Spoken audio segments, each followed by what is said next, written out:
പിന്നെ അല്ലാതെ അധ്യാപകനാന്ന് പറഞ്ഞ് പിള്ളേരെ ഇങ്ങനെ അടിച്ചു പൊട്ടിക്കാവോ? കാണിച്ചു കൊടുക്കാൻ നാശം. എൻ്റെ അടുത്താ കളി. കാണിച്ചു കൊടുക്കാൻ. ഇത് എവിടെ കൊണ്ടുവന്ന്? സ്കൂൾ വരുന്നു പോകണം. സൈക്കിൾ അവിടെ വെച്ചിട്ട് പോടോ. അതിൻ്റെ ഇടയ്ക്ക് കൂടെ അയാളൂടെ 3 വീലുണ്ടായിരുന്നെങ്കിൽ ഇങ്ങനെ എന്തുവാക്കി തീർത്താനെ. നാറി ഒരു ജോലിക്കും പോകത്തില്ല, രാവിലെ ഒരു തവിക്കണേ പോലെ പോലെ ഒരു അത്യാവശ്യ കാര്യമുണ്ട്. എൻ്റെ കൂടെ ഒന്ന് വാടാ. ഇന്ന് എന്നെ ഒരു അത്യാവശ്യത്തിന് കിട്ടത്തില്ല. ഞാൻ ഭയങ്കര ദേഷ്യത്തില്ല. അതെന്തുവാ? എടാ 10ാം ക്ലാസ്സിൽ പഠിക്കുന്ന എൻ്റെ ചെറുക്കൻ ക്ലാസ് ഇരുന്നെന്തോ കുരുത്തക്കേട് കാണിച്ചെന്നും പറഞ്ഞ് ചന്തി അടിച്ച് പൊട്ടിച്ചെന്ന് സാറ്. ചെറുക്കനെ കക്കൂസി പോലും പോകാൻ വയ്യ. കയ്യിലിരിപ്പിൽ അവൻ്റെ തലയടിച്ച് പൊട്ടിക്കണം.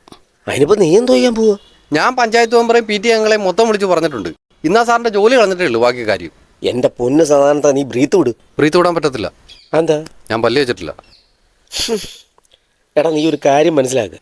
അധ്യാപകന്മാരാകുമ്പോൾ കുട്ടികളെ ശിക്ഷിക്കുകയൊക്കെ ചെയ്യും. അതിനിങ്ങനെ നമ്മൾ റൈസായിട്ടൊന്നും കാര്യമില്ല എന്നും പറഞ്ഞ് ഇങ്ങനെ അടിച്ച് ചന്തി പൊട്ടിക്കാവടാ. എടാ ഞാൻ പറയുന്നത് നീ വ്യക്തമായിട്ട് കേൾക്ക്. എടാ നമ്മുടെ സ്കൂളിലാണ് ഏറ്റവും കൂടുതൽ നേരം നമ്മുടെ കുഞ്ഞുങ്ങൾ ഇരിക്കുന്നത്. അവർ ചെറിയ തെറ്റുകളൊക്കെ കാണിക്കുമ്പോൾ ഗുണദോഷിക്കുന്നത് അധ്യാപകന്മാരാണ്. അവരുടെ തൊഴിലാണ്. അവരത് ആ രീതിയിലാണ് കുട്ടികളെ വളർത്തിക്കൊണ്ടുവരുന്നത്. സംഭവമൊക്കെ ശരിയാന്നല്ല, അതാ ശരി. നിനക്കറിയാവോ, നമ്മളൊക്കെ സ്കൂളിൽ പഠിച്ചല്ലോ. നമ്മുടെ സ്കൂളിൽ നമ്മുടെ സാറന്മാർ നമ്മൾ തെറ്റ് ചെയ്തതിന് എത്രയോ അടിച്ച് ചന്തി പൊട്ടിച്ചിട്ടില്ലയോ? നമ്മുടെ അപ്പനപ്പന്മാർ എന്ന് പരാതി പറഞ്ഞോ? ഇല്ലല്ലോ. അതുകൊണ്ട് എന്താ, നമ്മളാരും വഴി തെറ്റിപ്പോയില്ല, മര്യാദയ്ക്ക് ജീവിക്കുന്നില്ലയോ? അതുകൊണ്ട് നീ ഇങ്ങനെയുള്ള കേസുകളിൽ കയറി ഇത്ര ചൂടാവേണ്ട കാര്യമൊന്നുമില്ല. കുഞ്ഞിൻ്റെ അടുത്ത് പറഞ്ഞ് മനസ്സിലാക്കി കൊടുക്കണം, മോനെ ഇനി അത് ചെയ്യരുത്, അധ്യാപകന്മാരിങ്ങനെ ശിക്ഷിക്കും, അതുകൊണ്ട് നീ ആ തെറ്റിലേക്ക് പോകരുതെന്ന് പറഞ്ഞ് അവരെ തിരുത്തണം. ശരിയല്ലേ? പിന്നല്ലാതെ നീ ഇപ്പം വന്നില്ലായിരുന്നെങ്കിൽ ഞാൻ പോയി ആ സാറിനെയും ചീത്ത വിളിച്ച് ആകെ നാണക്കേടായി പോയനെ. നാളെ മുഖത്ത് നോക്കണ്ടവരല്ലേ.